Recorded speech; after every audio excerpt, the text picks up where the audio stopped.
What's up, YouTube? Vintage Yu-Gi-Oh! Here today with part 5 of 5. So today we're going to cover Ritual and Fusion type monsters, my top 10 list. So I don't have really any more than 5 Ritual monsters, so we just have a top 5 of them. And then we do have a complete top 10 of Fusion monsters. So at number 5 of the Ritual monsters, we have Skull Guardian from Tournament Pack 2. Really love all the tournament pack cards, especially from first, second, and third sets. And neat artwork, hard to pull, hard to find, and just so based on those facts, that comes in at number 5. Number 4 could be higher on a lot of people's list, and could be on mine. If you convince me a little bit, we have Fortress Whale from Tournament Pack 7. I don't know why they waited so long to print this card in English. They printed Legendary Fisherman in 2003, I guess, early 2003 or maybe late 2002. I forget exactly when Pharaoh Servants came out, but nonetheless, very popular Mega Tsunami card, and that's why it is number 4. Number 3, Garma Sword. Just a very fun looking card, and pretty popular right now. A lot of the Tournament Pack 8 Supers are pretty high up there in value. Number 2, the Almighty Relinquished Pegasus go-to card. This is from Magic Ruler, and that was his card for starter deck, Pegasus. Obviously, 4 or 5 episode duel between Yugi and Pegasus, and all the Karibos blowing up on the morphed Relinquish. So very nostalgic card, but not as nostalgic as the Masked Beast is for myself. Just the artwork on this is just beautiful. The Labyrinth of Nightmare artwork as a whole is really, really good in my opinion.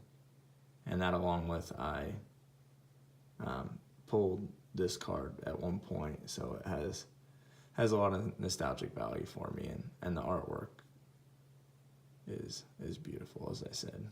So that was my top 5 Ritual monsters, and we'll have a complete top 10 Fusion monsters. And getting right into it, we have the misprinted Rainbow Dragon, Elemental Hero. I actually can't even think of the actual title of this card right now, but this is the misprinted one from Gladiator's Assault. This has kind of went up in value recently. At number 9, Dragon Master Knight from Retro Pack 2. Anything with, Blackluster Soldier and Blue Eyes is going to be a pretty popular card. So when you combine the two into a fusion, it's going to be a pretty popular card. And this is probably my biggest steal of all time. A card shop had listed this on eBay, and I just happened to get on at the very right time, and they just listed it for $3. So I absolutely robbed them blind on that purchase.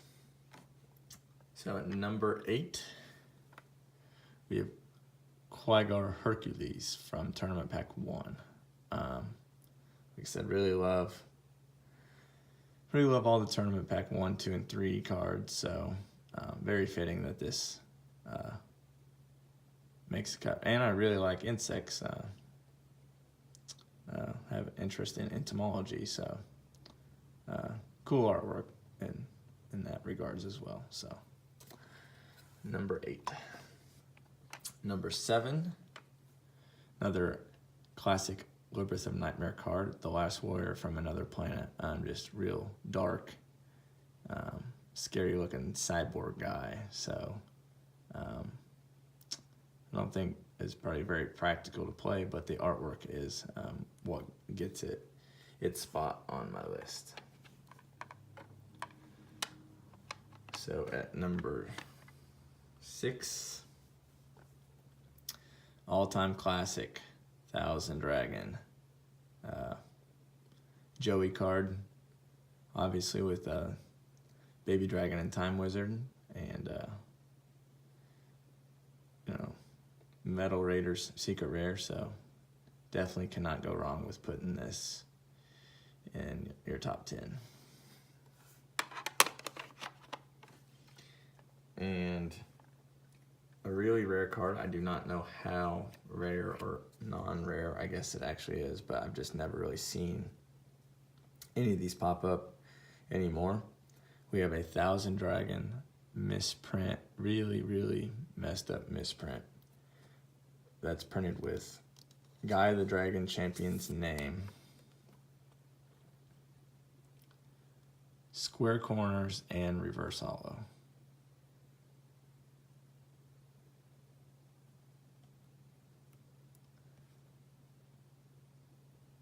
So I've heard that they printed one sheet of these. I've heard there's like 50 of them. Just don't know enough about them. So this is obviously, I think, warranted to be in my top 5, just because I do love Thousand Dragon and I do love Gaia the Dragon Champion, and just a crazy misprint. So I think it definitely deserves to be there. Number 4, B-Skull. Iconic cover card of Metal Raiders, and taking 2 really popular cards with Summon Skull and Red Eyes Black Dragon and combine them into one massive card. So just a really nostalgic card based on that. All right, down to my top 3. Classic Joey card, and a very hard card to find nowadays. So rarity is definitely playing into this card's position in my list, especially since it's a first print.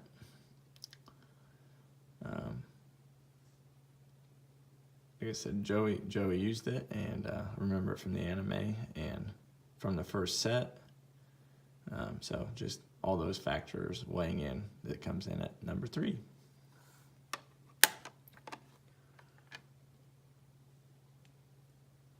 Number 2, Gaia the Dragon Champion.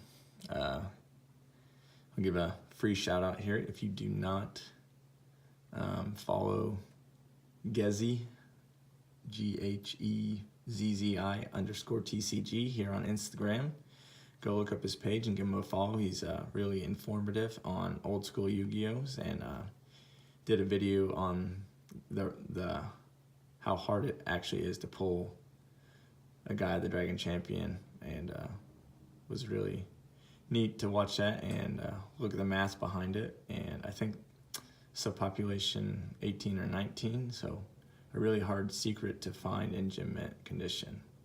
So yeah, I mean, and it's got major nostalgic value with Curse of Dragon and Gaia the Fierce Knight, and Yugi used it in the anime, so justifiable that the price on that is going up. And last but not least,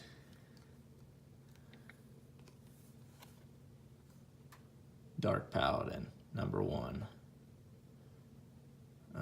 Once again, taking 2 really nostalgic cards in Dark Magician and Buster Blader to make an even more powerful card. So the nostalgic factor of taking 2 nostalgic cards and making a card. The artwork itself is just beautiful. I actually personally like this artwork better, I believe, with the ring behind it, like Dark Magician has. But then the misprint of this supposed to be the artwork, and just the rarity of this card puts this at my number 1. So this is the last of the 5-part series, so I hope you guys enjoyed seeing all of my personal favorite cards, and comment if you'd like to see other videos like this. I can do themed list or anything like that. So I'll probably be doing a few openings here not too long from now, and as always, thanks for watching.